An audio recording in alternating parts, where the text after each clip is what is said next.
કાચી કેરી ટામેટાની ચટણી ઇન્ટરનેટ પર વાયરલ છે. તો વાયરલ ચટણી આજે આપણે ઘરે બનાવીશું અને ટેસ્ટ કરીશું કે સાચી ચટણી ટેસ્ટી બને છે કે નહીં. તો ચટણી બનાવવા માટે પેનમાં 2 ચમચી તેલ ઉમેરવાનું છે. તેલ ગરમ થઈ જાય એટલે મેં એક કાચી કેરી વચ્ચેથી કટ કરી લીધી છે, તેને પેનમાં ઉમેરી લેવાની છે. તે જ રીતે 3 ટામેટાને વચ્ચેથી કટ કરી અને પેનમાં ઉમેરી લઈશું.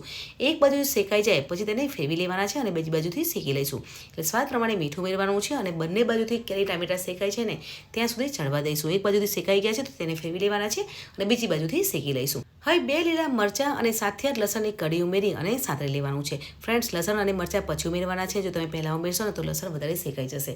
હવે એક ડુંગળી ચોપ કરી તેને ઉમેરી તેને પણ શેકી લેવાની છે. એટલે કાચી કેરી ટામેટા સોફ્ટ થઈ જાય ને ત્યાં સુધી સાતળી લેવાની છે. કેરી છે તે સરસ એવી સોફ્ટ થઈ ગઈ છે તો ગેસને બંધ કરી અને ઠંડુ થવા દઈશું. અને ઠંડુ થઈ જાય ને પછી કેરીની વચ્ચેની પેસ્ટ છે તે ચોપરમાં લઈ લેવાની છે. આજે આપણે ચટણી ચોપરમાં બનાવીશું.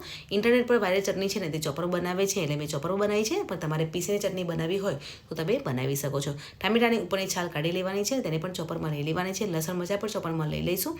હવે આપણે લીલા ધાણા અને 1 ચમચી લાલ મરચું ઉમેરવાનું છે. તમે તીખાશ વધારે જોઈતી હોય તો લાલ મરચું વધારે પણ ઉમેરી શકો છો, પણ 1 ચમચી લાલ મરચું ઉમેરી અને ચટણીને પીસી લઈશું.